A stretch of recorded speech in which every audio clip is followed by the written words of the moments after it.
about emulsion, cutback and modified bitumen. Okay. അപ്പോൾ ഞാൻ പറഞ്ഞു ഇമൽഷൻ എന്ന് പറഞ്ഞാൽ വേറൊന്നുമല്ല, നമ്മൾ ആദ്യമേ സംസാരിച്ചുകൊണ്ടിരുന്നത് ബിറ്റുമിനെ പറ്റിയാണ്. ബിറ്റുമിന്റെ ഓരോ ഫീച്ചേഴ്സ് ഒക്കെ നമ്മൾ സംസാരിച്ചു. അപ്പോൾ ഇമൽഷൻ എന്ന് പറഞ്ഞാൽ it's basically bitumen plus water. Cutback എന്ന് പറഞ്ഞു കഴിഞ്ഞാൽ ബിറ്റുമിൻ പ്ലസ് സം സോൾവെന്റ്. അത് യൂഷ്വലി നമ്മൾ ഉപയോഗിക്കുന്നത് കെറോസിൻ ആണ്. കെറോസിൻ. ഓക്കെ. മോഡിഫൈഡ് ബിറ്റുമിൻ എന്ന് പറഞ്ഞു കഴിഞ്ഞാൽ നമ്മുടെ സാധാരണ ബിറ്റുമിനെ എന്തെങ്കിലും ഒരു പോളിമർ വെച്ച് മോഡിഫൈ ചെയ്യാം. ഇതാണ് ഏറ്റവും ബേസിക് ആയിട്ട് ഇതിനെപ്പറ്റി പറയുന്ന കാര്യങ്ങൾ. പിന്നെ ഞാൻ പറഞ്ഞു ഈ ബിറ്റുമിന്റെയും ഇമൽഷന്റെയും കട്ട്ബാക്കിന്റെയും ഉദ്ദേശം ഒന്ന് തന്നെയാണ്. ഇമൽഷന്റെയും കട്ട്ബാക്കിന്റെയും ഉദ്ദേശം ഒന്ന് തന്നെയാണ്. എന്നാ ഉദ്ദേശം എന്ന് ചോദിച്ചു കഴിഞ്ഞാൽ ഈ ബിറ്റുമിന് ഒരു പ്രശ്നമുണ്ട്. ബിറ്റുമിന്റെ വിസ്കോസിറ്റി വളരെ കൂടുതലാണ്. Viscosity of bitumen is very high. ഈ വിസ്കോസിറ്റി കൂടിയോണ്ട് തന്നെ പ്രശ്നം, ബിറ്റുമിന്റെ വിസ്കോസിറ്റി വളരെ കൂടുതലാന്ന് പറഞ്ഞു. അപ്പൊ എന്താ പ്രശ്നം വരുന്നത്? വിസ്കോസിറ്റി കൂടുക എന്ന് പറഞ്ഞാൽ അതിന്റെ അർത്ഥം റെസിസ്റ്റൻസ് ടു ഫ്ലോ കുറയുക എന്നുള്ളതാണ്. അപ്പൊ അതുകൊണ്ട് എന്തായിരിക്കും ഒരു പ്രാക്ടിക്കൽ പ്രശ്നമായിട്ട് വരുന്നത്? ബേൺ ചെയ്ത് ഒഴിക്കാൻ നേരത്ത് പാടായിരിക്കും. ബേൺ ചെയ്ത് ഒഴിക്കാൻ പാടാണ്. മാത്രമല്ല ഇപ്പൊ നമുക്ക് ചൂടാക്കാതെ ഒഴിക്കേണ്ട ഒരു അവസരം വന്നത്. ഞാൻ ഒരു ഉദാഹരണം പറഞ്ഞു കഴിഞ്ഞാല് നമുക്ക് റോഡിൽ ഒരു ചെറിയ കുഴി മാത്രമുണ്ട്. ആ കുഴി മാത്രം അടച്ചാൽ മതി. ആ കുഴി മാത്രം അടയ്ക്കാന്ന് പറയുമ്പോൾ അവിടെ കൊണ്ടുപോയി ചൂടാക്കാന്ന് പറഞ്ഞാൽ പ്രായോഗികമല്ല. അപ്പൊ അതുപോലത്തെ കേസുകളിൽ ഇത് ചൂടാക്കിയിട്ട് ഉപയോഗിക്കേണ്ട ബുദ്ധിമുട്ടുകളുണ്ട്. അപ്പൊ അങ്ങനത്തെ കേസുകളിൽ ഈ ബിറ്റുമിൻ യൂസ് ചെയ്ത് കഴിഞ്ഞാൽ ബിറ്റുമിന്റെ വിസ്കോസിറ്റി ഹൈ ആയതുകൊണ്ട് തന്നെ ഇത് ഫ്ലോ ചെയ്യത്തില്ല. അപ്പൊ അങ്ങനത്തെ കേസുകളിൽ നമുക്ക് വിസ്കോസിറ്റി കുറയ്ക്കണം. അപ്പൊ അങ്ങനെ വിസ്കോസിറ്റി കുറച്ചിട്ടുള്ള രണ്ട് പ്രൊഡക്ട്സ് ആണ് ഇമൽഷനും കട്ട്ബാക്ക്. രണ്ടും ഒരേ പർപ്പസ് ആണ്. കട്ട്ബാക്ക് ആണ് നമ്മൾ പണ്ട് കാലത്ത് ഉപയോഗിച്ചുകൊണ്ടിരുന്നത്. കട്ട്ബാക്കിൽ നമ്മൾ ഉപയോഗിക്കുന്നത് കെറോസിൻ ആയിരുന്നു സോൾവെന്റ് ആയിട്ട്. ഇമൽഷൻ ആയപ്പോൾ നമ്മൾ വെള്ളമാണ് ഉപയോഗിക്കുന്നത്. അതിന്റെ കൂടെ ഒരു ഇമൾസിഫയറും ആഡ് ചെയ്യും. എന്തെങ്കിലും ഒരു ഇമൾസിഫയർ, ഈവൻ സോപ്പ് ഒരു ഇമൾസിഫയർ ആണ്. ചാർജ് പാർട്ടിക്കലിന് അർത്ഥമുള്ളൂ. അപ്പൊ ഞാൻ പറഞ്ഞു ഈ രണ്ടെണ്ണം കമ്പയർ ചെയ്യുമ്പോൾ കമ്പാരിറ്റീവ്ലി ബെറ്റർ ആരായിരുന്നു? കട്ട്ബാക്കും ഇമൽഷനും കമ്പയർ ചെയ്യുവാണെങ്കിൽ ഏതാ ബെറ്റർ?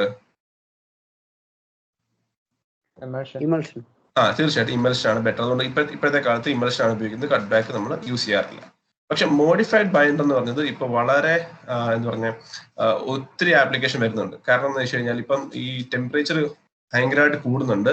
ഹെവി ട്രാഫിക് ഒരുപാട് വരുന്നുണ്ട്. ഹെവി ട്രാഫിക് എന്ന് പറഞ്ഞു കഴിഞ്ഞാൽ പണ്ട് കാലത്തേക്കാൾ കൂടുതൽ മൾട്ടി ആക്സിൽ വണ്ടി വരുമ്പോൾ ട്രാഫിക് കൂടുമ്പോൾ കൺവെൻഷൻഡ് ആയിട്ടുള്ള സാധാരണ ബിറ്റുമിൻ യൂസ് ചെയ്ത് കഴിഞ്ഞാൽ ആ റോഡ് ഫെയിൽ ആവും. അപ്പൊ പോളിമർ വെച്ച് മോഡിഫൈ ചെയ്ത ബിറ്റുമിൻസും ധാരാളമായിട്ട് ഉപയോഗിക്കുന്നുണ്ട്. ഇതാണ് ജനറൽ ആയിട്ട് പറഞ്ഞ കാര്യങ്ങൾ. അതിനുശേഷം നമ്മൾ ഇമൽഷനെ പറ്റി കുറച്ച് കാര്യങ്ങളൊക്കെ പറഞ്ഞു. ഇമൽഷന്റെ ഡിഫറെന്റ് ടൈപ്പ് പറഞ്ഞു. RS ഉണ്ട്. RS എന്ന് പറഞ്ഞാൽ rapid setting, MS medium setting, SS എന്ന് പറഞ്ഞാൽ സ്ലോ സെറ്റിംഗ്. അതിന്റെ ഓരോ ആപ്ലിക്കേഷൻ പറഞ്ഞു. അതിനകത്ത് തന്നെ ഞാൻ ഒരു ആപ്ലിക്കേഷൻ കഴിഞ്ഞ ക്ലാസ് പറഞ്ഞ് നിർത്തിയത് എവിടെയാണ്? ഇപ്പൊ നിങ്ങൾ ആദ്യം കാണുന്നത് ഒരു കൺവെൻഷണൽ ആയിട്ടുള്ള ബേസ് ലെയർ. അവിടെ അഗ്രിഗേറ്റ്സ് എല്ലാം വളരെ ലൂസ് ആണ്. അപ്പൊ അവിടെ പൊല്യൂഷൻ ഉണ്ടാവാം. ഈ അഗ്രിഗേറ്റ് പാർട്ടിക്കിൾസ് നിരന്നു പോവാം. അപ്പൊ അത് കാരണം ഇപ്പം ഇതേപോലെ വണ്ടി പോയി കഴിഞ്ഞാൽ സ്വാഭാവികമായിട്ടും കല്ലുകൾ തെറിച്ചിട്ട് ആ ഭിത്തിയിൽ അല്ലെങ്കിൽ നടന്നു പോകുന്ന ആളുകളുടെ ദേഹത്ത് തെറിക്കാനുള്ള സാധ്യതയുണ്ട്. ഇവിടെയാണെങ്കിൽ അത് ബൗണ്ട് ആണ്. അഗ്രിഗേറ്റ്സിനെല്ലാം ബൗണ്ട് ആക്കി വെച്ചു. അപ്പോൾ കുറച്ചുകൂടി ഇംപ്രൂവ്ഡ് പെർഫോമൻസ് കിട്ടും. പക്ഷെ പ്രശ്നം എന്താണെന്ന് വെച്ച് കഴിഞ്ഞാൽ കോസ്റ്റ് കൂടും. അപ്പൊ കോസ്റ്റ് കൂടുമ്പോൾ നമുക്ക് ചെയ്യാവുന്ന ഒരു കാര്യം തിക്നെസ് കുറയ്ക്കാം. ഇപ്പൊ ഇവിടെ 200 mm ഇട്ടാണ് പണിതെങ്കിൽ മേ ബി ഇവിടെ 100 mm ഇട്ട് പണിതാൽ മതി.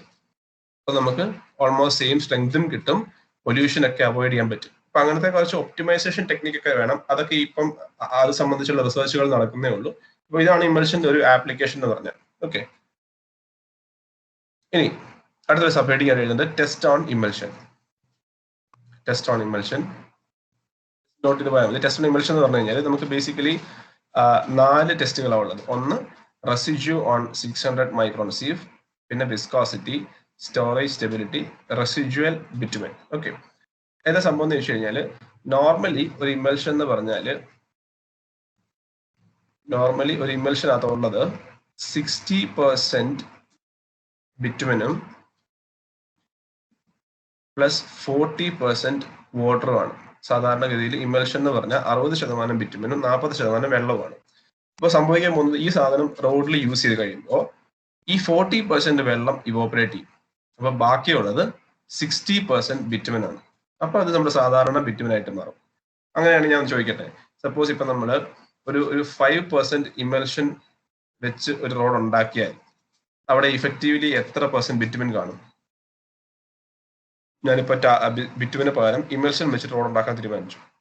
ഞാൻ 5% ഇമൽഷൻ വെച്ചിട്ട് ആ റോഡ് ഉണ്ടാക്കി. ഒരു മാസം കഴിയുമ്പോൾ സ്വാഭാവികമായിട്ട് അതിലെ വെള്ളമെല്ലാം ഇവോപ്പറേറ്റ് ചെയ്തു പോകും. അപ്പൊ ആ സമയത്ത് എന്റെ റോഡില് എത്ര ശതമാനം ബിറ്റുമിൻ കാണും? 3% കാണത്തുള്ളൂ. ബാക്കി 2% എന്താ? ബാക്കി 2% എന്താ? വെള്ളമായിരിക്കും. ഓക്കെ.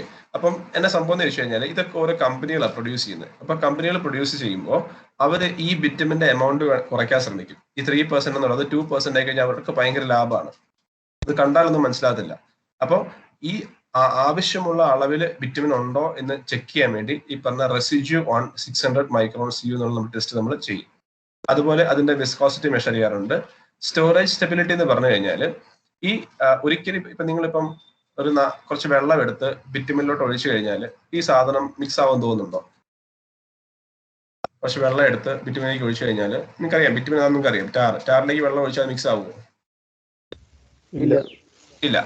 അതൊരു ഇമൾസിഫയറിന്റെ പ്രസൻസിൽ മാത്രമേ ഈ ഒരു സംഭവം നടക്കത്തുള്ളൂ. ഇമൾസിഫയർ എന്ന് പറഞ്ഞാൽ ഒരു ചാർജ്ഡ് പാർട്ടിക്കിൾ ആണ്. അത് ഈവൻ നമ്മുടെ സോപ്പ്, നിങ്ങൾ കെമിസ്ട്രി പഠിച്ചു കാണും, സോപ്പിന് വരെ ഒരു ചാർജ് ഉണ്ട്. സോപ്പ് വരെ ഒരു ഇമൾസിഫയർ ആണ്. അപ്പൊ അതുപോലത്തെ ഇമൾസിഫയറിന്റെ പ്രസൻസിൽ മാത്രമേ ഇത് മിക്സ് ആയിട്ട് ഇമൾഷൻ ഉണ്ടാവത്തുള്ളൂ. അപ്പോൾ ഈ ഇമൾഷന് ഒരു ലൈഫ് ഉണ്ട്. സാധാരണ ഒരു 6 മാസമൊക്കെ മാത്രമേ ഇമൾഷൻ പ്രോപ്പർ ആയിട്ട് നിൽക്കത്തുള്ളൂ. അത് കഴിയുമ്പോൾ ബിറ്റുമിൻ വെള്ളം വേറെ ആയി പോകും. പിന്നെ അതിന്റെ ഉദ്ദേശം നടക്കത്തില്ല. അതൊക്കെ ചെക്ക് ചെയ്യാൻ വേണ്ടിയിട്ടാണ് ഈ പറഞ്ഞ സ്റ്റോറേജ് സ്റ്റെബിലിറ്റി നമ്മൾ ചെക്ക് ചെയ്യുന്നത്. പിന്നെ ഞാൻ പറഞ്ഞു റെസിഡ്യുവൽ ബിറ്റുമിൻ എന്ന് വെച്ചാൽ 5% ഇമൾഷൻ എടുത്താൽ അതിൽ എത്ര ശതമാനം ബിറ്റുമിൻ ഉണ്ട്? 3% ഉള്ളൂ. ബാക്കി വെള്ളമാണ്. ആ റെസിഡ്യുവൽ ബിറ്റുമിൻ അളക്കുന്ന ടെസ്റ്റുകളുണ്ട്. അപ്പൊ ഇതൊക്കെയാണ് യൂഷ്വൽ ടെസ്റ്റ് ഓൺ ഇമൾഷൻ എന്ന് പറഞ്ഞ കാര്യം. ഇതൊക്കെ ഓരോ കമ്പനികൾ പ്രൊഡ്യൂസ് ചെയ്തതാണ്. അപ്പൊ അവരുടെ ലാഭത്തിന് വേണ്ടി അവർ കൂട്ടിയും കുറച്ചൊക്കെ ചെയ്യാറുണ്ട്. അപ്പൊ അതിനു വേണ്ടിയിട്ട് നമ്മൾ residue on 600 micron CU, viscosity, storage stability, residual bitumen മുതലായ ടെസ്റ്റുകൾ ചെയ്യാറുണ്ട്. ജസ്റ്റ് ഒന്ന് നോട്ട് ചെയ്താൽ മതി. ഈ 4 ടെസ്റ്റുകളുടെ പേര് നോട്ട് ചെയ്താൽ മതി.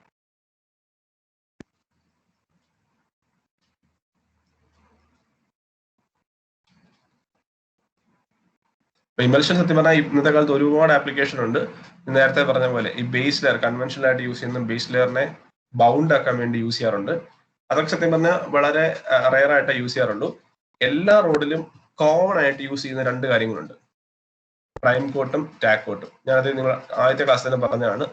ഇമൽഷന്റെ ഇപ്പോഴത്തെ കാലത്തെ ഏറ്റവും വൈഡ് സ്പ്രെഡ് ആയിട്ടുള്ള ആപ്ലിക്കേഷൻ ആണ് പ്രൈം കോട്ടും ടാഗ് കോട്ടും. അപ്പൊ അതുകൊണ്ട് തന്നെ നിങ്ങൾക്ക് ചിലപ്പം ഒരു ക്വസ്റ്റ്യൻ കിട്ടാൻ സാധ്യതയുണ്ട്. What is the difference between a prime coat and a tack coat? അപ്പൊ നിങ്ങൾ ഇത്രയും വിചാരിച്ചാൽ മതി. ഇപ്പൊ ഇവിടെ കിടക്കുന്നത് ഒരു മണ്ണിട്ട റോഡാണ്. ഇമാജിൻ ഇതൊരു ബേസ് ലെയർ ആണ്. ഈ ബേസ് ലെയറിന് മുകളിലോട്ട് ഒരു ബിറ്റുമിനസ് ലെയർ വരാനുണ്ട്. അപ്പൊ നേരെ ഒരു ബിറ്റുമിനസ് ലെയർ ഇട്ട് കഴിഞ്ഞാൽ അത് ഒരു ബോണ്ടിങ്ങും കിട്ടത്തില്ല. അപ്പൊ ബോണ്ടിങ് കിട്ടണമെങ്കിൽ അതിനിടയ്ക്ക് ഒരു ഗ്ലൂയിങ് ലെയർ, ഒരു പശ പോലത്തെ ഒരു ലെയർ വരണം. അപ്പോൾ അങ്ങനെ ഒരു ലെയർ വരണമെങ്കിൽ ഇപ്പൊ ഈ ടാങ്കറെ സ്പ്രേ ചെയ്യുന്നത് നിങ്ങൾക്ക് കാണാം. ഒരു നോർമൽ ബിറ്റുമിൻ എടുത്താൽ ഇങ്ങനെ സ്പ്രേ ചെയ്യാൻ പറ്റത്തില്ല. നോർമൽ ബിറ്റുമിന്റെ വിസ്കോസിറ്റി വളരെ ഹൈ ആണ്. അതുകൊണ്ട് തന്നെ ഇങ്ങനെ സ്പ്രേ ചെയ്യാനായിട്ട് പറ്റത്തില്ല. അപ്പോൾ ഇതിനൊക്കെ നമ്മൾ ഉപയോഗിക്കുന്നതാണ് ഇമൽഷൻ. അപ്പൊ ഇമൽഷന്റെ ഇന്നത്തെ കാലത്തെ ഏറ്റവും വലിയ ഒരു ആപ്ലിക്കേഷൻ എന്ന് പറയുന്നത് ഈ പറഞ്ഞ പ്രൈം കോട്ട് ആപ്ലിക്കേഷൻ വേണ്ടിയുള്ളതാണ്. ഇനി എന്തായിരിക്കും ടാഗ് കോട്ട് എന്ന് പറഞ്ഞാൽ? ഞാൻ ഓൾറെഡി പഠിപ്പിച്ചതാണ്. പ്രൈം കോട്ട് എന്ന് പറഞ്ഞാൽ ഈ കാണുന്ന സാധനമാണ്. അങ്ങനെയാണെങ്കിൽ what is meant by a tack coat? എന്താ വ്യത്യാസം? ആരെങ്കിലും? ബൈൻഡിങ് കോഴ്സുകളുടെ ഇടയിൽ കൊടുക്കുന്നത് 2 ബിറ്റുമിനസ് ലെയറിന്റെ ഇടയ്ക്ക് കൊടുക്കാറുണ്ട്. പിന്നെ അല്ലെങ്കിൽ ഇപ്പം ഫോർ എക്സാമ്പിൾ പറയുകയാണ്, ഇപ്പം ഇങ്ങനെ ഇപ്പൊ ഒരു ഇതിന് പ്രൈമിംഗ് എന്ന് പറയും. ഇപ്പൊ പ്രൈമിങ് അടിച്ചിട്ടു ഇനി സപ്പോസ് ഒരു ലോക്ക്ഡൌൺ വന്നു, അല്ലെങ്കിൽ ഏതെങ്കിലും കാരണവശാൽ ഈ റോഡ് പണി നടക്കാതെ പോയെങ്കിൽ അവിടെ വീണ്ടും എന്നാണോ റോഡ് പണിയുന്നത് അതിന് മുന്നേ ഒരു ടാഗ് കോട്ട് അടിക്കും. 2 ബിറ്റുമിനസ് ലെയറിന്റെ ഇടയ്ക്ക്, അല്ലെങ്കിൽ ഒരു പ്രൈം കോട്ടിന്റെയും ഒരു ബിറ്റുമിനസ് ലെയറിന്റെ ഇടയ്ക്ക് ഒരു ഇന്റർമീഡിയറ്റ് ലെയർ കൊടുക്കുന്നതാണ് ടാഗ് കോട്ട് എന്ന് പറയുന്നത്. രണ്ടും ഓൾമോസ്റ്റ് രണ്ടും ഇമൽഷൻ തന്നെയാണ്. പക്ഷെ അതിന്റെ ഇത് വ്യത്യാസമുണ്ട്, ടൈപ്പിൽ വ്യത്യാസം കാണും. ഒരെണ്ണം സ്ലോ സെറ്റിംഗ് ആണെങ്കിൽ മറ്റൊരു മീഡിയം സെറ്റിംഗ് ആയിരിക്കും. ഓക്കെ. ഇനി ഒന്ന് ഞാൻ പറഞ്ഞു ഈ സ്ലോ സെറ്റിംഗ്, നേരത്തെ നമ്മൾ പറഞ്ഞ കാര്യമാണ്. Slow setting, medium setting, rapid setting. അപ്പോൾ ഈ പ്രൈം കോട്ട് അടിക്കുന്ന സാധനം ഏതായിരിക്കും? ആപ്ലിക്കേഷൻ പറയുമ്പോൾ നിങ്ങൾ ശ്രദ്ധിച്ചോന്ന് എനിക്കറിയത്തില്ല. ഇതുണ്ടോ, RSന് ടാഗ് കോട്ട് എന്ന് പറയുന്നത് ഒരു RS ആണ്. അതേസമയം പ്രൈം കോട്ട് എന്ന് പറയുന്നത് ഒരു SS ആണ്. നിങ്ങൾ റോഡ് പണിയുമ്പോൾ ഇതൊക്കെ ഒന്ന് ശ്രദ്ധിച്ചോണം. എന്തുകൊണ്ടായിരിക്കും പ്രൈം കോട്ട് RSഉം ടാക് കോട്ട് പ്രൈം കോട്ട് SS-ഉം ടാക് കോട്ട് RS-ഉം ആയതുകൊണ്ടായിരിക്കും. പറയാൻ പറ്റുമോ?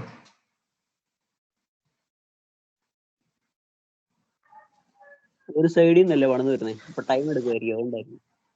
അതൊരു അങ്ങനെ തന്നെ വേണേൽ പറയാം. ഇപ്പം ഞാൻ പറഞ്ഞു നമ്മുടെ പ്രൈം കോട്ട് എന്നൊരു സ്ലോ സെറ്റിംഗ് ആണ്. ഈ പ്രൈം കോട്ട് മണ്ണിന് മുകളിൽ ഇടുന്നത്.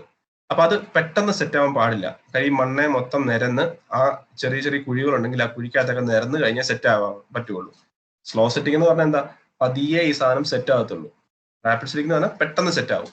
അപ്പോൾ ആദ്യം നമ്മൾ ഈ മണ്ണിന് മുകളിലിടുമ്പോൾ ഇത് ഈ മണ്ണെ കൂടെയൊക്കെ നിരന്ന് മണ്ണിടയ്ക്ക് ചെറിയ കുഴികളുണ്ടെങ്കിൽ ആ കുഴിക്കകത്തൊക്കെ നിറഞ്ഞ് കുറച്ച് സമയം എടുത്ത് പതിയെ സെറ്റ് ആയാൽ മതി. അതുകൊണ്ടാണ് പ്രൈം കോട്ട് ആയിട്ട് നമ്മൾ സ്ലോ സെറ്റിംഗ് ഇമൽഷൻ യൂസ് ചെയ്യുന്നത്. അതേസമയം നമ്മുടെ ടാക് കോട്ട് എന്ന് പറയുന്നത് അടുത്ത ലെയർ ഇടുന്നതിന് തൊട്ട് മുന്നേ, നിങ്ങൾ എപ്പോഴാണ് ടാറിങ് ചെയ്യാൻ പോകുന്നത് അതിന് തൊട്ട് മുന്നേ ചെയ്യുന്ന ലെയറിനാണ് ടാക് കോട്ട് എന്ന് പറയുന്നത്. അത് പെട്ടെന്ന് സെറ്റ് ആവണം. അതുകൊണ്ടാണ് അവിടെ നമ്മൾ RS അഥവാ റാപ്പിഡ് സെറ്റിംഗ് ഇമൽഷൻ യൂസ് ചെയ്യുന്നത്. ഞാൻ പറഞ്ഞ കാര്യം മനസ്സിലായി. അപ്പൊ നിങ്ങൾ ടാറിങ് ഒക്കെ നടക്കുമ്പോൾ നോക്കുക, ടാറിങ് തൊട്ട് മുന്നേ ഒഴിക്കുന്നത് ടാക് കോട്ട് ആയിരിക്കും, അതൊരു RS ആയിരിക്കും, അത് പെട്ടെന്ന് സെറ്റ് ആവും. അതല്ലാത്തപ്പോൾ ഉപയോഗിക്കുന്നത് മണ്ണിന്റെ മുകളിലാണെങ്കിൽ അത് യൂസ് ചെയ്യുന്നത് SS ആയിരിക്കും, അത് പതിയെ സെറ്റ് ആവത്തുള്ളൂ. ഓക്കെ, അപ്പൊ ഇതൊന്ന് എഴുതിയെടുത്തു. ഇത് എക്സാമിനൊക്കെ ചോദിക്കാൻ സാധ്യതയുള്ളതാണ്. What is the difference between a prime coat and a tack coat എന്നുള്ളത്.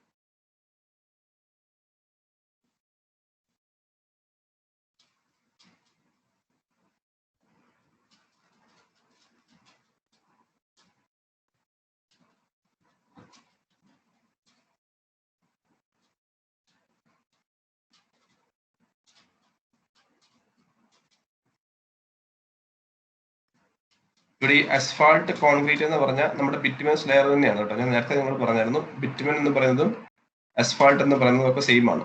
അസ്ഫാൾട്ട് കോൺക്രീറ്റ് എന്ന് പറഞ്ഞാൽ ബിറ്റുമിനസ് ലെയർ തന്നെയാണ്, അല്ലാതെ അത് കോൺക്രീറ്റ് അല്ല.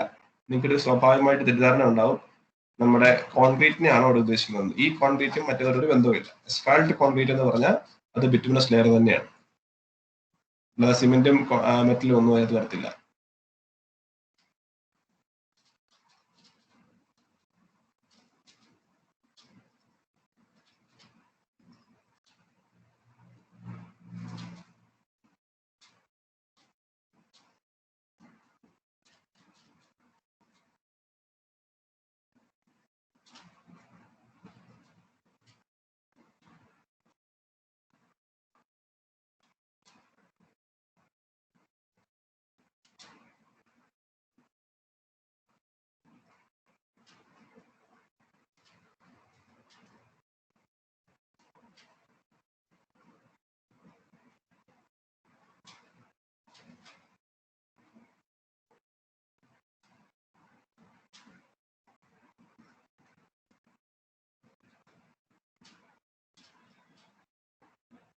Okay, so that is all about immersion. Immersionന്റെ പല ടൈപ്പുകൾ പറഞ്ഞു, അതിന്റെ ആപ്ലിക്കേഷൻസ് പറഞ്ഞു. മെയിൻ ആപ്ലിക്കേഷൻ എന്ന് പറഞ്ഞാൽ prime coat and tack coat ആയിരിക്കും. ഓക്കെ, ഇനി ബാക്കിയുള്ളത് cut back and modified bitumen. രണ്ടിനെ കുറിച്ച് പറഞ്ഞായിരുന്നു. കട്ട് ബാക്ക് ബിറ്റുമിൻ എന്ന് പറയുമ്പോൾ അവിടെയും ഇതിന്റെ വിസ്കോസിറ്റി കുറയ്ക്കാന്നുള്ള ഉദ്ദേശം മാത്രമേ ഉള്ളൂ. നാച്ചുറൽ ആയിട്ടുള്ള ബിറ്റുമിന്റെ വിസ്കോസിറ്റി കുറയ്ക്കാൻ വേണ്ടിയിട്ട് ഒരു നാഫ്ത, ഗ്യാസോളിൻ അല്ലെങ്കിൽ കെറോസിൻ പോലത്തെ ഒരു സോൾവെന്റിനെ നമ്മൾ ഇടും. അത് കുറച്ച് കഴിയുമ്പോൾ ഇവോപ്പറേറ്റ് ചെയ്തു പോകും. ഈ സോൾവെന്റ് മെറ്റീരിയൽ ഇവോപ്പറേറ്റ് ചെയ്ത് പോകും. ബാക്കിയുള്ളത് ബിറ്റുമിൻ ആയിരിക്കും. അത് പ്രോപ്പറായിട്ട് ബൈൻഡ് ചെയ്യും. അപ്പം അത് പണ്ട് കാലത്ത് ഉപയോഗിക്കുമായിരുന്നു. ഇപ്പോൾ ഈ സോൾവെന്റിന്റെ പൊല്യൂഷൻ കാരണം, അല്ലെങ്കിൽ ഇത് ഇവോപ്പറേറ്റ് ചെയ്ത് പോകുന്ന കെറോസിന്റെ പൊല്യൂഷൻ കാരണം ഈ കട്ട് ബാക്ക് ഇപ്പൊ നമ്മൾ അധികം യൂസ് ചെയ്യാറില്ല.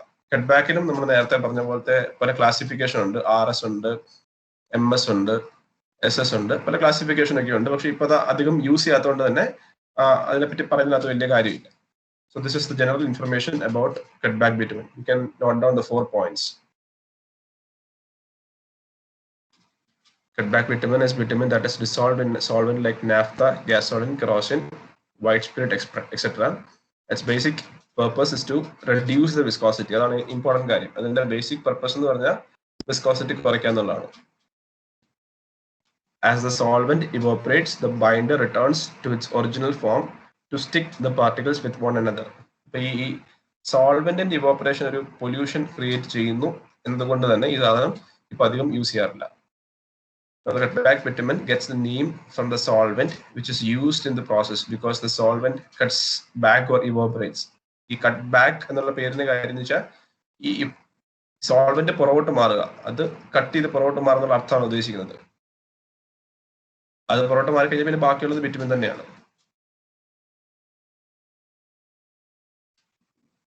The last point is the type of solvent controls the curing time while the amount determines the viscosity of the cutback bitumen.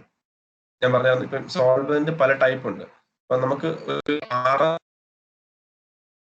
6 സോൾവെന്റും MS വേണ്ടി ഉപയോഗിക്കുന്ന സോൾവെന്റും ഡിഫറെന്റ് ആയിരിക്കും. കറോസൻ യൂസ് ചെയ്ത് കഴിഞ്ഞാൽ ഇതിൽ ഏതെങ്കിലും ഒരെണ്ണം കിട്ടത്തുള്ളൂ. അപ്പൊ നമുക്ക് RS ആണോ വേണ്ടത്, MS ആണോ വേണ്ടത്, SS ആണോ വേണ്ടത് എന്ന് ഡിറ്റർമൈൻ ചെയ്യുന്നത് നമ്മൾ ഉപയോഗിക്കുന്ന സോൾവെന്റ് പോലെ ഇരിക്കും.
Okay, now the last portion is modified binder, modified bitumen. Okay, നിങ്ങൾ ഈ പ്ലാസ്റ്റിക് റോഡെന്നോ അല്ലെ പ്ലാസ്റ്റിക് മോഡിഫൈഡ് റോഡെന്നോ ഒക്കെ കേട്ടിട്ടുണ്ടോ? പ്ലാസ്റ്റിക് റോഡെന്നോ പ്ലാസ്റ്റിക് മോഡിഫൈഡ് റോഡെന്നോ അങ്ങനത്തെ എന്തെങ്കിലും ടേംസ് കേട്ടിട്ടുണ്ടോ? റബ്ബറൈസ്ഡ് റോഡാണ്. അല്ല, റബ്ബറൈസ്ഡ് റോഡല്ല. റബ്ബറൈസ്ഡിനകത്ത് ഉപയോഗിക്കുന്നത് ക്രംബ് റബ്ബറാണ്. അത് വേറൊരു മെറ്റീരിയൽ ആണ്. ഈ പ്ലാസ്റ്റിക് ഉപയോഗിച്ച റോഡ് പണിതിനെ കുറിച്ച് എവിടെയെങ്കിലും കേട്ടിട്ടുണ്ടോ? Yes, sir. Okay, what is your opinion about that? അതൊരു സക്സസ്ഫുൾ ടെക്നോളജി ആയിരിക്കുമോ അതൊരു ഫെയിലിയർ ആയിരിക്കുമോ? സർ, അത് കുറെ സ്ഥലത്ത് ഇംപ്ലിമെന്റ് ചെയ്തിട്ടുണ്ട്. ഇംപ്ലിമെന്റ് ചെയ്തിട്ടുണ്ടെന്ന് വെച്ച് കഴിഞ്ഞാൽ ഈവൻ ഇപ്പോഴത്തെ നമ്മുടെ കേരള PWD റൂൾ അനുസരിച്ച് ബിറ്റുമിന്റെ 7% പ്ലാസ്റ്റിക് യൂസ് ചെയ്യണമെന്നാണ് പറയുന്നത്. മാൻഡേറ്ററി ആയിട്ട് 7% പ്ലാസ്റ്റിക് യൂസ് ചെയ്യണമെന്നാണ് പറയുന്നത്. അപ്പോൾ ഒബ്വിയസ്ലി അത് കുറച്ച് സ്ഥലത്ത് ഇംപ്ലിമെന്റ് ചെയ്തിട്ടുണ്ട്. അപ്പോൾ അതിന്റെ ഒരു ഇഫക്റ്റ് പോസിറ്റീവ് ആയിരിക്കും നെഗറ്റീവ് ആയിരിക്കും? സർ, പ്ലാസ്റ്റിക്കിന്റെ എമൗണ്ട് ഇപ്പം കൂടി വരുന്നതുകൊണ്ട് അതിനെ റീസൈക്കിൾ ചെയ്യുന്ന ഒരു ഗുഡ് മെത്തഡ് ആയിരിക്കും. പക്ഷെ നെഗറ്റീവ് എഫക്റ്റ് ഉണ്ടോന്ന് അറിയില്ല. ഒരു പോയിന്റ് കറക്റ്റ് ആണ്. അതായത് പ്ലാസ്റ്റിക്കിന്റെ പ്രൊഡക്ഷൻ കൂടി വരുമ്പോൾ അതിനെ നമ്മൾ റീസൈക്കിൾ ചെയ്യേണ്ടത് ഇമ്പോർട്ടന്റ് ആണ്. ഒരു വെരി കോമൺ ആയിട്ട് വരാൻ പോകുന്ന സംഭവം നമ്മുടെ ഈ PP കിറ്റ് അല്ലെ. ഈ PP കിറ്റിന്റെ മെറ്റീരിയൽ എന്താ സാധനം? PP കിറ്റിനകത്ത് വരുന്നത് HDPE, ഹൈ ഡെൻസിറ്റി പോളിയെത്തിലീൻ എന്ന് പറഞ്ഞാൽ അതൊരു ബേസിക്കലി ഒരു പ്ലാസ്റ്റിക്കിന്റെ അണ്ടർ വരുന്ന സാധനമാണ് അല്ലെ. നമ്മൾ ഉപയോഗിക്കുന്ന PP കിറ്റും ഒരു പ്ലാസ്റ്റിക്കിന്റെ ഒരു മെറ്റീരിയൽ അല്ലേ? ആണോ? എനിക്ക് അതിനെക്കുറിച്ച് വലിയ ധാരണയില്ല. ഞാൻ മനസ്സിലാക്കുന്നത് അതും ഒരു HDPE അല്ലെങ്കിൽ ഒരു ട്രീറ്റഡ് പ്ലാസ്റ്റിക് ആണ് നമ്മൾ PP കിറ്റ് ആയിട്ട് ഇപ്പം യൂസ് ചെയ്യുന്നതാണ് ഞാൻ മനസ്സിലാക്കുന്നത്. അത് ശരിയാണോ?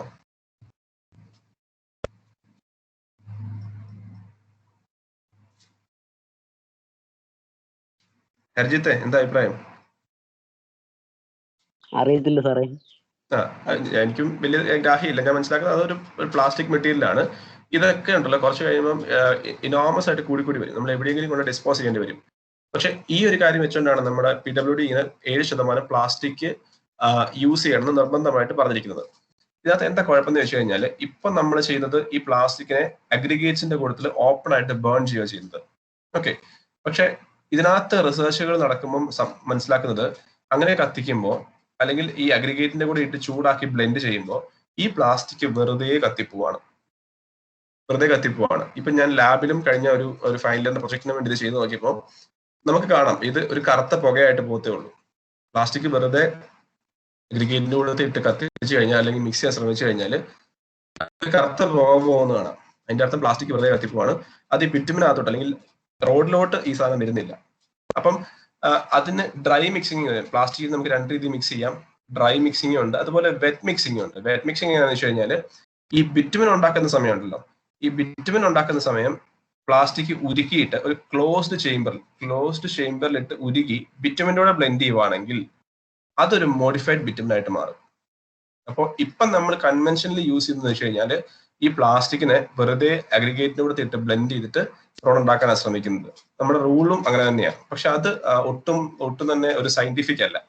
വെറുതെ ബിറ്റുമിൻ കരിഞ്ഞു പോകത്തേ ഉള്ളൂ.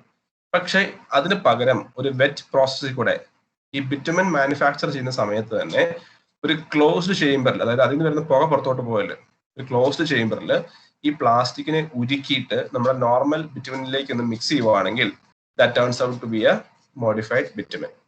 ഇപ്പൊ പ്ലാസ്റ്റിക് നമുക്ക് യൂസ് ചെയ്യാൻ പറ്റും, പക്ഷെ നമ്മൾ ഇപ്പൊ യൂസ് ചെയ്യുന്ന മെത്തഡോളജി പ്രോപ്പർ അല്ല. ഓക്കെ, അപ്പൊ അത് ഒരു പ്ലാസ്റ്റിക് മോഡിഫൈഡ് ബിറ്റുമിൻ തന്നെയാണ്. ഇപ്പൊ കൺവെൻഷനിൽ യൂസ് ചെയ്യുന്നത് PMB, പോളിമർ മോഡിഫൈഡ് ബിറ്റുമിൻ, അല്ലെങ്കിൽ CRMB, crumb rubber modified bitumen ആണ്. നമ്മൾ കൊളോക്കിയിൽ പറയുന്ന സാധനമുണ്ട്, റബ്ബറൈസ്ഡ് റോഡ്, കേട്ടിട്ടുണ്ടോ? നമ്മളിപ്പോ പറയാറില്ല അത് റബ്ബറൈസ്ഡ് റോഡ് എന്ന് പറയാറില്ലേ, കേട്ടിട്ടുണ്ടോ? ഈ റബ്ബറൈസ്ഡ് റോഡ് എന്നുള്ള ആ ടെർമിനോളജി ശരിക്കും പറഞ്ഞാൽ അതൊരു കൊളോക്കിയൽ വേർഡാണ്. അതായത് ശരിക്കും പറഞ്ഞാൽ ഒരു ടെക്നിക്കൽ വേർഡ് അല്ല. റബ്ബറൈസ്ഡ് റോഡ് എന്ന് പറയുന്ന ഒരു കോഡിലും കാണത്തില്ല. ഈ റബ്ബറൈസ്ഡ് റോഡ് എന്ന് പറയുന്ന സാധനം ശരിക്കും പറഞ്ഞാൽ CRMB അഥവാ crumb rubber modified bitumen use ചെയ്ത് പണിയുന്ന റോഡുകളെയാണ് നമ്മൾ ഈ crumb rubber modified rubberised road എന്ന് പറയുന്നത്. ഞാനൊക്കെ ചെറുപ്പത്തിൽ ഇങ്ങനെ എന്റെ ചെറുപ്പത്തിലാണ് ഈ KK റോഡ് പണിയുന്നത്, അത് കോട്ടയം കുമളി റോഡ് പണിയുന്നത്. അതാണെന്ന് തോന്നുന്നു ഈ സ്റ്റേറ്റിലെ ആദ്യത്തെ റബ്ബറൈസ്ഡ് റോഡ്. അപ്പൊ എല്ലാവരും പറയും റബ്ബറൈസ്ഡ് റോഡ് എന്ന് പറയുമ്പോൾ നമ്മുടെ മനസ്സിൽ അതിനകത്തോട്ട് റബ്ബർ പെറുക്കി കിട്ടുന്നോ അങ്ങനെ എന്തൊക്കെയാണ് നമ്മൾ ചിന്തിക്കുന്നത്. പക്ഷേ ഈ റബ്ബറൈസ്ഡ് റോഡ് എന്ന് പറയുന്ന സാധനത്തിൽ ആകെ ചേഞ്ച് എന്ന് പറഞ്ഞാൽ ബിറ്റുമെൻ മോഡിഫൈഡ് ആണ്. അതിൽ ഉപയോഗിക്കുന്ന ബിറ്റുമെൻ ക്രംബ് റബ്ബർ വെച്ചിട്ട് മോഡിഫൈഡ് ആണ്. അപ്പൊ എന്താ ഗുണം എന്ന് ചോദിച്ചു കഴിഞ്ഞാൽ ഈ ക്രംബ് റബ്ബർ ഉള്ളതുകൊണ്ട് തന്നെ ഇതിന്റെ വിസ്കോസിറ്റി വളരെ ഹൈ ആയിരിക്കും, ഇത് വളരെ സ്റ്റിഫ് ആയിരിക്കും. അപ്പൊ ഹെവി ട്രാഫിക് പോയാലും ഇത് ബ്രേക്ക് ചെയ്യത്തില്ല. മനസ്സിലായോ? അപ്പൊ ഇന്നത്തെ കാലത്ത് മിക്ക ഹൈവേയിലും ഈ പറഞ്ഞ CRMB അഥവാ PMB യൂസ് ചെയ്യുന്നത്. കാരണം എന്ന് വെച്ച് കഴിഞ്ഞാൽ വണ്ടിയുടെ ആക്സൽ ലോഡ് കൂടിയത് കൊണ്ട് തന്നെ ഇത് ഫെയിൽ ആവാനുള്ള പോസിബിലിറ്റി കൂടുവാണ്. അപ്പൊ അത് കുറയ്ക്കണമെങ്കിൽ ഈ മിക്സിനെ നമുക്ക് വളരെ മിക്സ് എന്ന് പറയുമ്പോൾ മിക്സ് എന്ന് പറയുമ്പോൾ അതിനകത്ത് അഗ്രിഗേറ്റ് പ്ലസ് ബിറ്റുമിൻ ആണ്. ഈ അഗ്രിഗേറ്റിൽ നമുക്ക് ഒരു ചേഞ്ചും വരുത്താൻ പറ്റില്ല. Aggregate remains same. We can only make changes in the bitumen.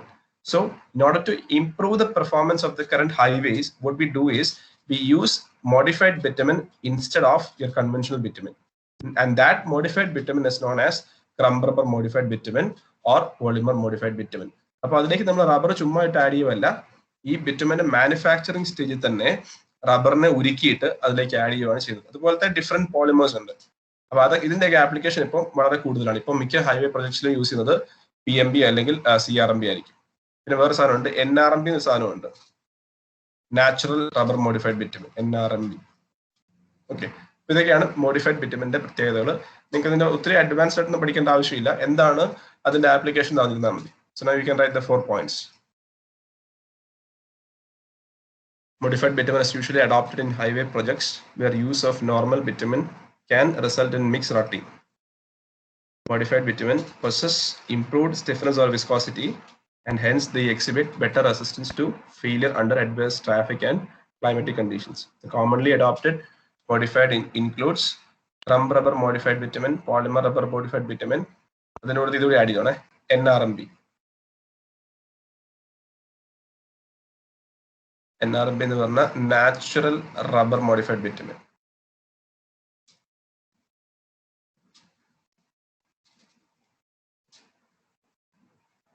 Natural rubber modified bitumen. The last point is strength of bituminous mix prepared using modified binders is expected to be more than that of prepared with conventional VG30 bitumen. More than ആയിക്കോണേ. നമ്മൾ കൺവെൻഷനിൽ use ചെയ്യുന്നത് VG30 ആണ്. VG എന്നുള്ള ടേമിന്റെ full form എന്തായിരിക്കും? ഞാൻ നേരത്തെ പഠിപ്പിച്ചിട്ടുള്ളതാണ്. What do you mean by VG? ആരെങ്കിലും? കൺവെൻഷനിൽ യൂസ് ചെയ്യുന്നത് VG30 ആണ് ഞാൻ പറഞ്ഞു. അതിനകത്ത് ഈ VG എന്നതിന്റെ ഫുൾ ഫോം എന്തായിരിക്കും?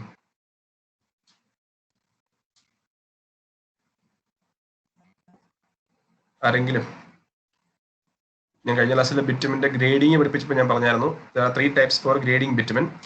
പെനിട്രേഷൻ ഗ്രേഡിങ് ഉണ്ടായിരുന്നു. എന്തായിരിക്കും VG? Viscosity grading 30. നമ്മൾ കൺവെൻഷനിൽ യൂസ് ചെയ്യുന്നത് വിസ്കോസിറ്റി ഗ്രേഡിംഗ് ആണ്. സോ ഇപ്പൊ യൂസ് ചെയ്യുന്ന ബിറ്റുമിൻ എല്ലാം VG30 അല്ലെങ്കിൽ VG40 ആയിരിക്കും. എനിവേ മോഡിഫൈഡ് ബിറ്റുമിൻ യൂസ് ചെയ്യുവാണെങ്കിൽ ഈ VG30 വെച്ചുണ്ടാക്കുന്ന ബിറ്റുമിനസ് മിക്സിനേക്കാൾ സ്ട്രെങ്ത് കൂടുതലായിരിക്കും.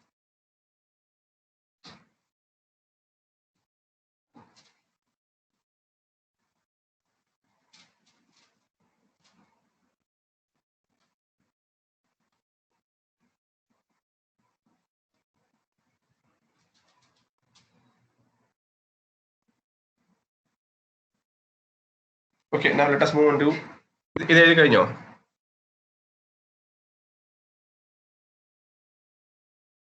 ഹലോ, അടുത്ത ടോപ്പിക്ക് പറയട്ടെ.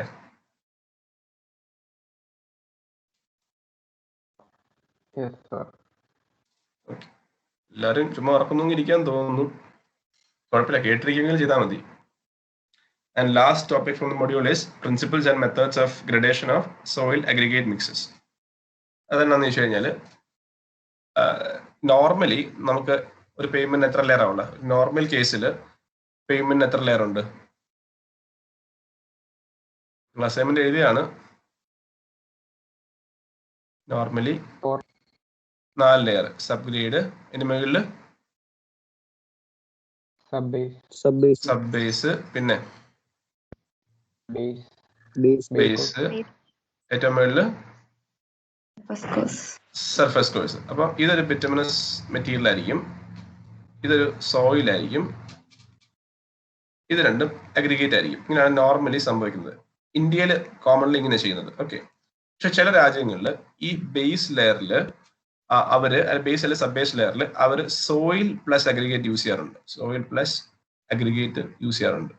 എന്തുകൊണ്ടാണെന്ന് വെച്ച് കഴിഞ്ഞാൽ ചിലപ്പോൾ ചില സ്ഥലങ്ങളിൽ ഇഷ്ടം പോലെ സോയിൽ അവൈലബിൾ ആയിരിക്കും. അവിടെ നിയർ ബൈ ലൊക്കേഷനിൽ സോയിൽ അവൈലബിൾ ആയിരിക്കും. നല്ല ഇംപ്രൂവ്ഡ് CBR ഉള്ള സോയിൽ ആണെന്നുണ്ടെങ്കിൽ അതിനെ വേണമെങ്കിലും ഈ ബേസ് ലെയർ അല്ലെങ്കിൽ സബ് ബേസ് ലെയറിൽ യൂസ് ചെയ്യാൻ പറ്റും. അത് ഇന്ത്യ അധികം ചെയ്യാറില്ല, പക്ഷെ അങ്ങനെ ഒരു മെത്തേഡ് ഉണ്ട്. ഈ സോയിലിനെയും അഗ്രിഗേറ്റിനെയും കൂടെ ബ്ലെൻഡ് ചെയ്തിട്ട് വേണമെങ്കിലും നമുക്ക് ബേസ് ലെയറിൽ യൂസ് ചെയ്യാൻ പറ്റും. ഓക്കെ, അപ്പോൾ അതിനു മുന്നേ നമ്മൾ അറിയണം എന്താണ് ഈ ഗ്രഡേഷൻ എന്നുള്ള സാധനം അറിയാം. ഗ്രഡേഷൻ എന്നുള്ള വാക്ക് എന്തായിരിക്കും ഉദ്ദേശിക്കുന്നത്? What is your idea about gradation of aggregates? എന്തായിരിക്കും ഗ്രഡേഷൻ ഓഫ് അഗ്രിഗേറ്റ്സ് എന്ന് പറഞ്ഞാൽ എന്തായിരിക്കാം ഉദ്ദേശിക്കുന്നത്? Any idea?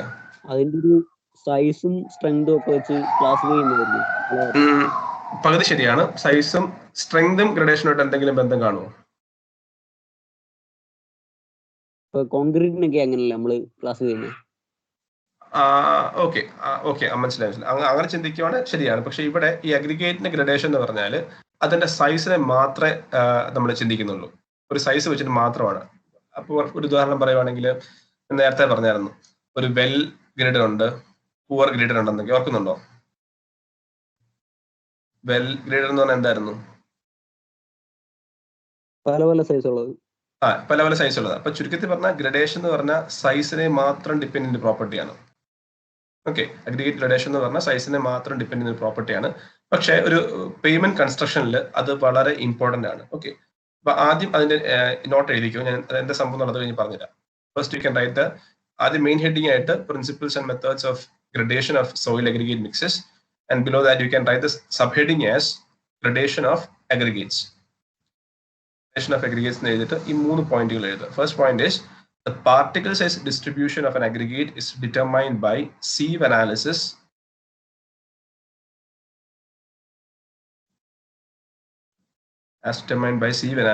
is termed as gradation of aggregates. If all the particles of an aggregate are of uniform size, the compacted mass will contain more voids, whereas aggregate comprising particles of various sizes will give a mass with lesser voids. The particle size distribution of a mass of aggregate should be such that the smaller particles fill the voids between the larger particles. ഈ 3 statement ഒന്ന് എഴുതുക.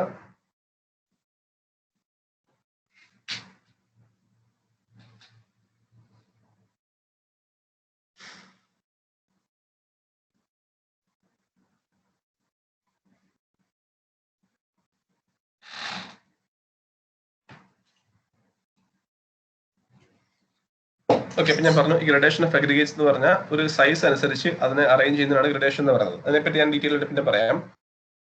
നമ്മളിപ്പോ suppose 1 ഇഞ്ചിന്റെ കല്ലുകൾ മാത്രം എടുക്കാന്ന് വിചാരിക്കാം. Same size ഉള്ള aggregate മാത്രം വെച്ചിട്ട് ഒരു പാത്രം നിറയ്ക്കുവാണെങ്കിൽ അവിടെ സ്വാഭാവികമായിട്ടും വോയിഡ്സിന്റെ എമൗണ്ട് അല്ലെ പെർസെൻറ്റേജ് കൂടുതലായിരിക്കും. സെയിം സൈസ് ഉള്ള ഒരു ഇഞ്ചിന്റെ അല്ല അര ഇഞ്ചിന്റെ കല്ലുകൾ മാത്രം എടുത്തിട്ട് അതിനൊരു പാത്രത്തിൽ നിറയ്ക്കുവാണെങ്കിൽ അതിന്റെ വോയിഡ്സ് സ്വാഭാവികമായിട്ടും ഹൈ ആണ്.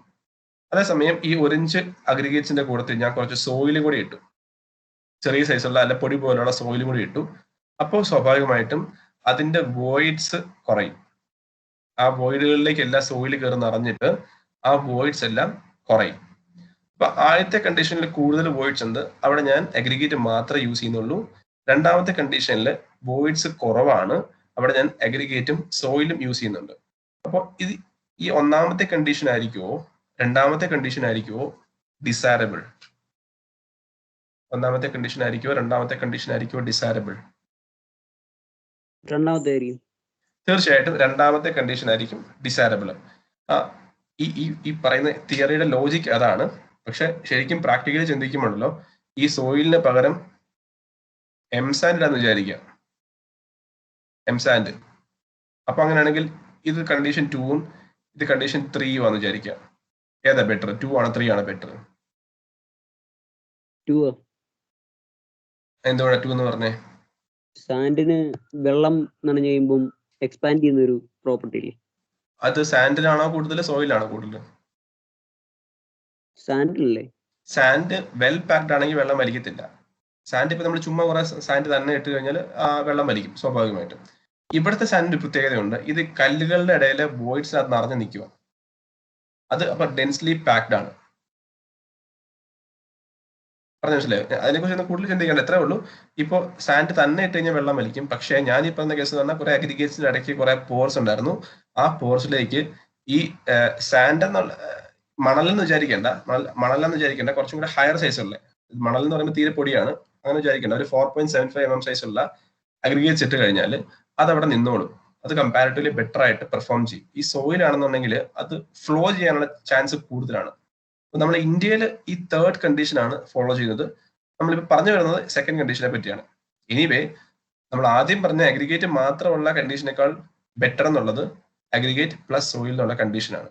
ഓക്കെ, അപ്പൊ അങ്ങനെയുള്ള ഒരു നല്ല പാക്കിങ് കിട്ടുക എന്നുള്ളതാണ് ഈ സോയിൽ അഗ്രിഗേറ്റ് മിക്സിങ്ങിന്റെ ഉദ്ദേശം, ബേസിക് ആയിട്ടുള്ള ഫണ്ടമെന്റൽ ഉദ്ദേശം.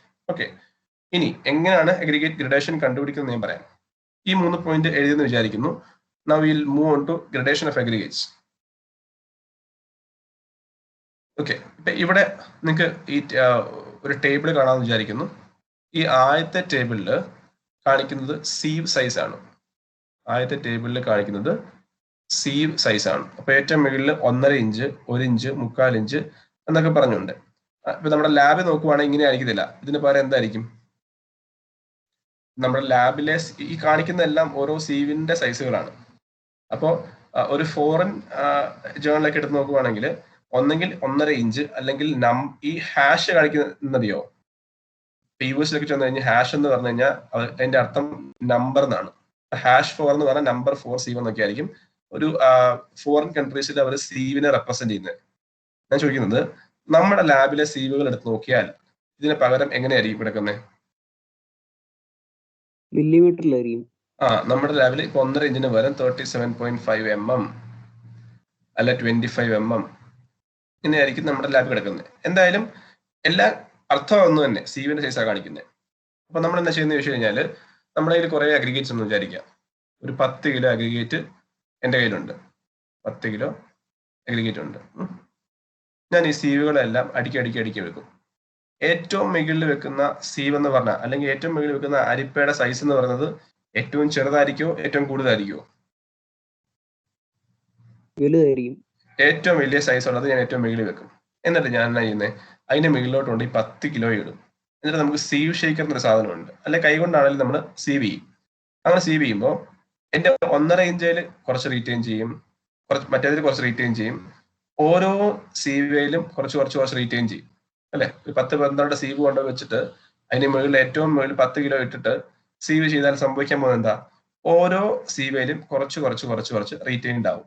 ഇപ്പൊ സപ്പോസ് ഞാൻ 10 കിലോ ആണ് ഏറ്റവും മുകളിൽ ഇട്ടത് എങ്കിൽ ഈ ഓരോന്നും കൂടെ ആഡ് ചെയ്ത് കഴിയുമ്പോൾ എനിക്ക് എത്ര കിട്ടും? 10 തന്നെ കിട്ടും. തീർച്ചയായിട്ടും 10 കിട്ടണം. ഓരോന്നിലും റീറ്റെയിൻ ചെയ്യുന്നത് 10 തന്നെ കിട്ടും. ഓക്കെ, ഇനി ഞാൻ അതിനെ പെർസെൻറ്റേജ് ആയിട്ട് മാറ്റും. ശ്രദ്ധിച്ചായിട്ടാണ്, നിങ്ങൾക്ക് ലാബ് ചെയ്യാനുള്ള കാര്യമാണ്. ആദ്യം ഞാൻ എടുത്ത ഓരോ വെയിറ്റുകളും ഞാൻ എഴുതി വെച്ചു. അതെല്ലാം കൂടെ കൂട്ടുമ്പോൾ എനിക്ക് 10 കിലോ എന്ന് കിട്ടി. ഈ 10 കിലോയെ ഞാൻ ഇനി മാറ്റാൻ പോകുന്നത് പെർസെൻറ്റേജിലോട്ട് മാറ്റും. എങ്ങനെയാ പെർസെൻറ്റേജിലോട്ട് മാറ്റുന്നത്? ഒരു സാധനത്തിന്റെ പെർസെൻറ്റേജിലോട്ട് മാറ്റാൻ എന്താ ചെയ്യണം? ഇപ്പൊ റിട്ടേൺ ചെയ്ത് ബൈ ടോട്ടൽ ഇൻറ്റു 100. എക്സാക്ട്ലി. അപ്പൊ ഇവിടെ 64 ആണെങ്കിൽ 64 ഡിവൈഡഡ് ബൈ 10 കിലോ അല്ലെങ്കിൽ എത്ര ആണെന്നുള്ളത് അത് ഇൻറ്റു ഈ 100 ചെയ്യുമ്പോൾ എനിക്ക് പെർസെൻറ്റേജ് കിട്ടും. അപ്പോൾ എനിക്ക് കിട്ടിയ വെയിറ്റുകളെല്ലാം ഞാൻ ഓരോ പെർസെൻറ്റേജുകളാക്കിയിട്ട് മാറ്റി. അപ്പോൾ ഓരോ സീവ് സൈസിലും കിടക്കുന്ന അഗ്രിഗേറ്റിന്റെ പെർസെൻറ്റേജുകൾ എനിക്ക് കിട്ടി. ഇനി ഇതെല്ലാം കൂടി ആഡ് ചെയ്യുമ്പോൾ എത്ര കിട്ടണം? 100 കിട്ടും. തീർച്ചയായിട്ടും ആഡ് ചെയ്യുമ്പോൾ എനിക്ക് 100 കിട്ടും. ഈ അഗ്രിഗേറ്റിന്റെ നമ്മൾ ബെൽ ഗ്രഡേഷൻ എന്നൊക്കെ പറയുന്ന കേർവുകൾ ഉണ്ടല്ലോ, അതെങ്ങനെയാണ് വരയ്ക്കുന്നത് ഞാൻ പറഞ്ഞു തരുന്നത്, ശ്രദ്ധിച്ചു കേൾക്കുക. അപ്പൊ ആദ്യം നമ്മൾ സീവുകളെല്ലാം അടുക്കി പെറുക്കി വെച്ചു. ഓരോ സീവിലും റീറ്റെയിൻ ചെയ്യുന്നത് നമ്മൾ കണ്ടുപിടിച്ച് വെച്ചു. എന്നിട്ട് അതിനെ ഞാൻ പെർസെൻറ്റേജ് ആയിട്ട് മാറ്റി. ഇനി ഞാൻ മാറ്റാൻ പോകുന്ന അടുത്ത കോളം എന്ന് പറഞ്ഞാൽ ടോട്ടൽ പെർസെൻറ്റേജ് റീറ്റെയിൻഡ് ആണ്. ഓക്കെ, അതെന്താണെന്ന് ചോദിച്ചു കഴിഞ്ഞാൽ ഇപ്പൊ ആദ്യത്തെ 3 സീവിലും ഒന്നും റീറ്റെയിൻ ചെയ്തില്ല, 0 ആണ്. നമ്മുടെ അറേഞ്ചിൽ റീറ്റെയിൻ ചെയ്തത് 3.7 ആണ്. ഇനി അടുത്ത സീവ് നമ്മൾ ചെയ്യുമ്പോൾ അവിടെ റീറ്റെയിൻ ചെയ്യുന്ന ക്യുമുലേറ്റീവ് എമൗണ്ടാണ് വേണ്ടേ, അല്ലെങ്കിൽ ആ സീവിനും അതിനും മുകളിലും എത്രത്തോളം റീറ്റെയിൻ ചെയ്യുന്നുണ്ടോ നമുക്ക് വേണ്ടേ. അപ്പൊ അവിടെ വരുമ്പം ഈ 3.7ന്റെ കൂടെ 6.5 ആഡ് ചെയ്യും. കാരണം ഈ പറഞ്ഞ 3/8 ഇഞ്ചിന്റെ മുകളിലോട്ടുള്ള അഗ്രിഗേറ്റിന്റെ പെർസെൻറ്റേജ് നമുക്ക് വേണ്ടത്. അപ്പോൾ ഇവിടെ വരുമ്പോൾ 3.7 ആണെങ്കിൽ ഇവിടെ വരുമ്പോൾ 3.7ന്റെ കൂടത്തിൽ 6.5 ആഡ് ചെയ്യും. ഇവിടെ വരുമ്പം ആ ആഡ് ചെയ്തപ്പോൾ കിട്ടി 10.2ന്റെ കൂടത്തിൽ 9.1 കൂടെ ആഡ് ചെയ്തപ്പോൾ അത് 19.3 ആയിട്ട് വന്നു. അപ്പൊ അങ്ങനെയാണെങ്കിൽ എങ്ങനെയായിരിക്കും ഈ 31.1 കിട്ടിയത്?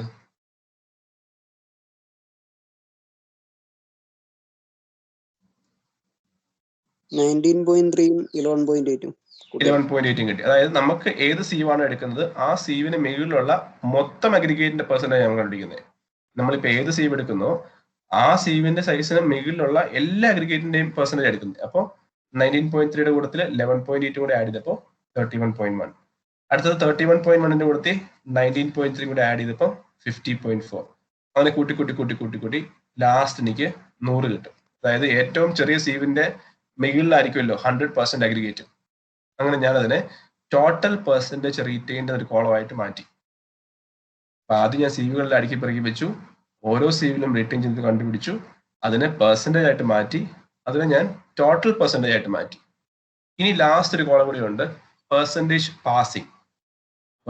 പാസിംഗ്. അത് വേറൊന്നുമല്ല, ഇപ്പൊ നമുക്ക് ഒരു സീവ് ഉണ്ട്, ഒരു 10 mm സീവ് ഉണ്ട്. ആ 10 mm സീവിൽ ഞാൻ ഒരു 10 കിലോ അഗ്രിഗേറ്റ് ഇട്ടു. അപ്പോൾ അതിൽ കൂടെ അതിൽ 4 കിലോഗ്രാം റീറ്റെയിൻഡ് ആയെന്ന് വിചാരിക്കുക. 10 mm സീവി കൂടെ ഞാൻ 10 കിലോഗ്രാം ഇട്ടു, അതിൽ 4 kg റീറ്റെയിൻഡ് ആയെന്ന് വിചാരിക്കുക. അപ്പൊ എത്ര kg പാസ്സായത്? 6 kg. ബാക്കി വരുന്ന 6 kg പാസ്സായി, അത്രേ ഉള്ളൂ. അപ്പം ഈ പെർസെൻറ്റേജ് പാസിംഗ് എടുക്കുമ്പോൾ നമുക്ക് നേരത്തെ എത്രയാണോ കിട്ടിയത് അതിൽ നിന്ന് 100 അതങ്ങ് കുറച്ചാൽ മതി. 100 - 0 100 തന്നെ. ഓരോന്നും ഇപ്പൊ ഇവിടെ വരുമ്പോൾ 100 മൈനസ് ഈ കോളം എടുത്താൽ മതി. 100 - 0 100. ഇപ്പൊ ഇവിടെ വരുമ്പോൾ 100 - 3.7 96.3, 100 - 10.2 89.8, 100 - 19.3 80.7. ഇപ്പൊ പെർസെൻറ്റേജ് പാസിംഗ് എന്ന് പറഞ്ഞാൽ ഈ കിട്ടിയ വാല്യൂ, ഈ കോളത്തിൽ കിട്ടിയത് 100 മൈനസ് ഈ കോളത്തിൽ കിട്ടുക ചെയ്യുമ്പോൾ പെർസെൻറ്റേജ് പാസിംഗ് കിട്ടി. അങ്ങനെയാണ് എനിക്ക് ലാസ്റ്റ് കോളവും കിട്ടിയത്. എങ്ങനെയാണ് ഒരു അഗ്രിഗേറ്റിന്റെ ഗ്രഡേഷൻ കണ്ടുപിടിക്കുന്നുള്ള ഓരോ സ്റ്റെപ്പ് ബൈ സ്റ്റെപ്പാണ് ഞാൻ പറഞ്ഞത്. ഏകദേശം മനസ്സിലായോ കാര്യങ്ങൾ?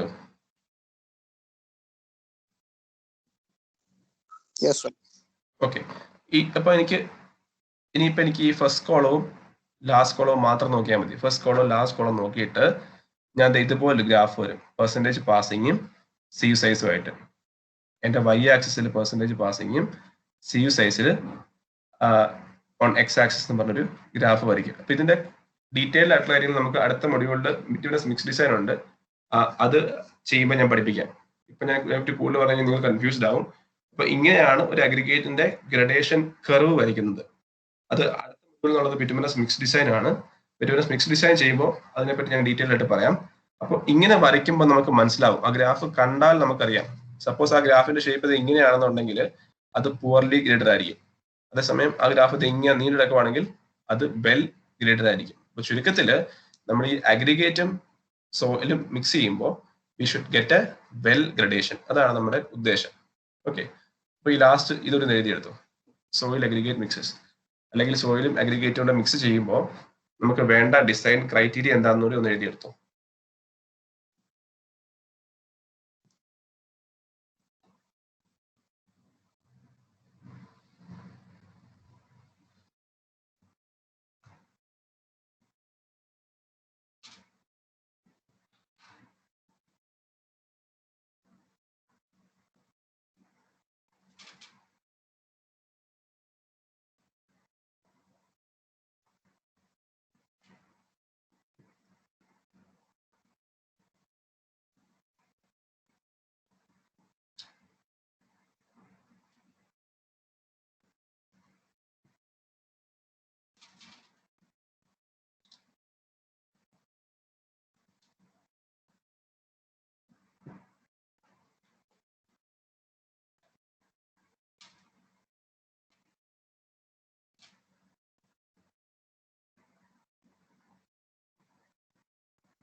ഇവിടെ ഗ്രെയിൻ ടു ഗ്രീൻ കോണ്ടാക്ട് എന്നാണ്, sufficient grain to grain contact.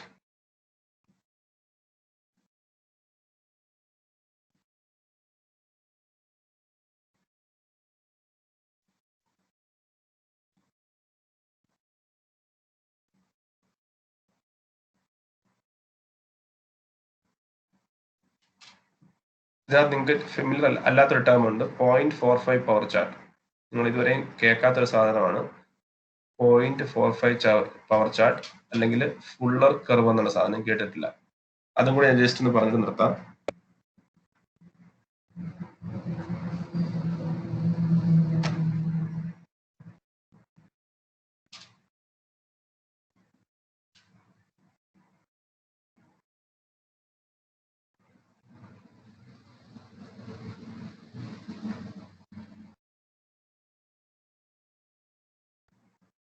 ഞാൻ ഈ PPT ഷെയർ ചെയ്യത്തില്ല. PPT ഷെയർ ചെയ്തുകൊണ്ടിരുന്നാൽ നിങ്ങൾ ഇത് നോക്കിയിട്ടേ പഠിക്കത്തുള്ളൂ. പക്ഷേ ഈ സബ്ജക്റ്റിനെ നിങ്ങൾ ടെക്സ്റ്റ് ബുക്ക് തന്നെ വായിക്കണം. ടെക്സ്റ്റ് ബുക്ക് വായിച്ച് പഠിച്ചിട്ട് തന്നെ എക്സാം എഴുതണം. അതുകൊണ്ട് ആ ഒരു കാരണത്താൽ ഞാൻ ഇതിന്റെ PPT ഷെയർ ചെയ്യത്തില്ല. ഓക്കെ, ഇത് എഴുതി കഴിഞ്ഞ് വിചാരിക്കുന്നു. ഈ ഒരു കാര്യം പറഞ്ഞു നിർത്താം, 0.45 പവർ ചാർട്ട് എന്താന്നുള്ളത്. ഓക്കെ,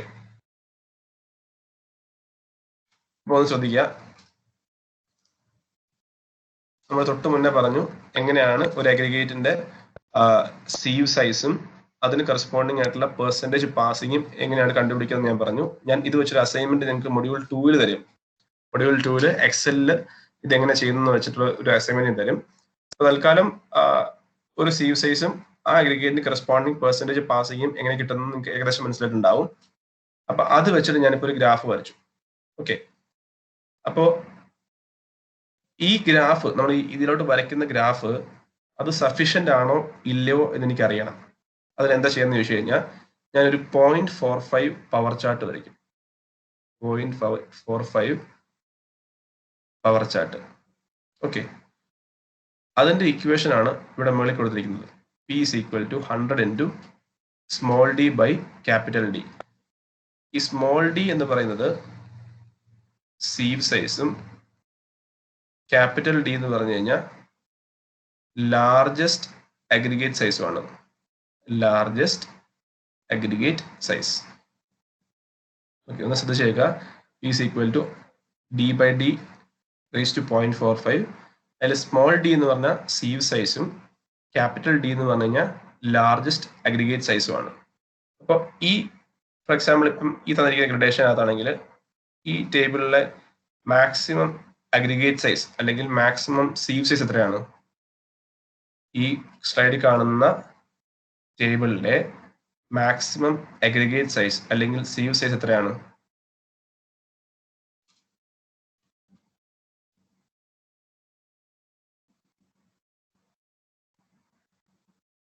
ആരെങ്കിലും നോക്കിയിട്ട് പറഞ്ഞാൽ മതി. ഇതിൽ കിടപ്പുണ്ട് സാധനം.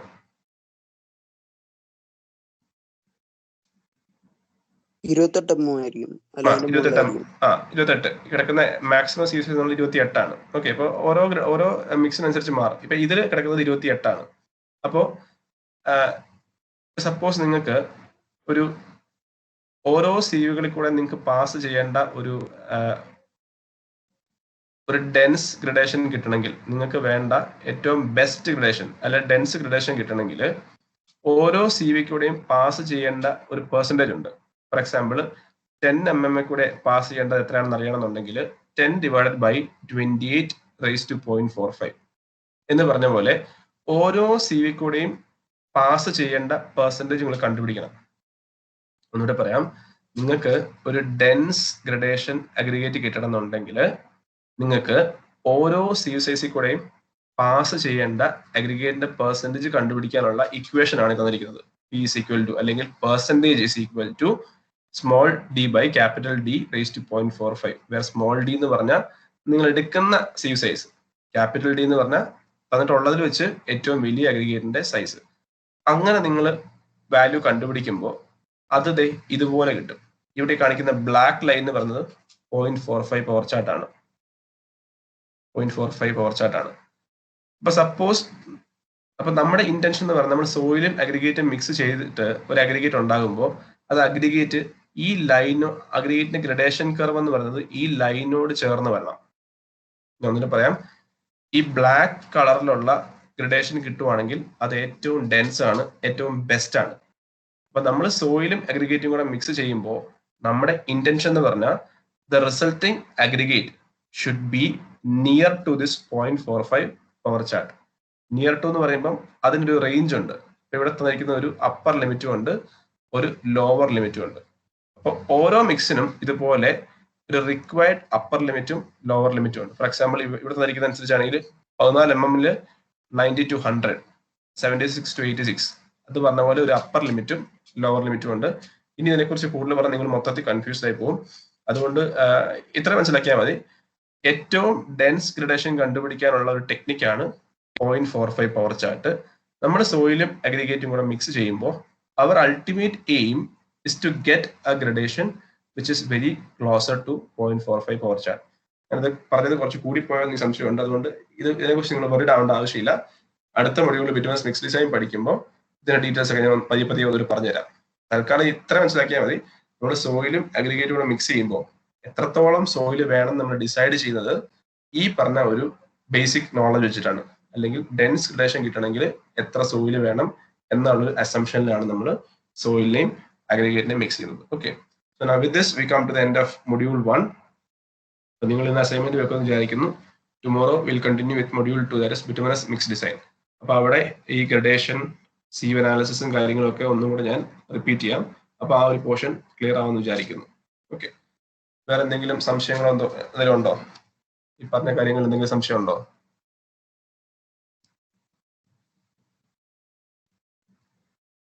Anyone?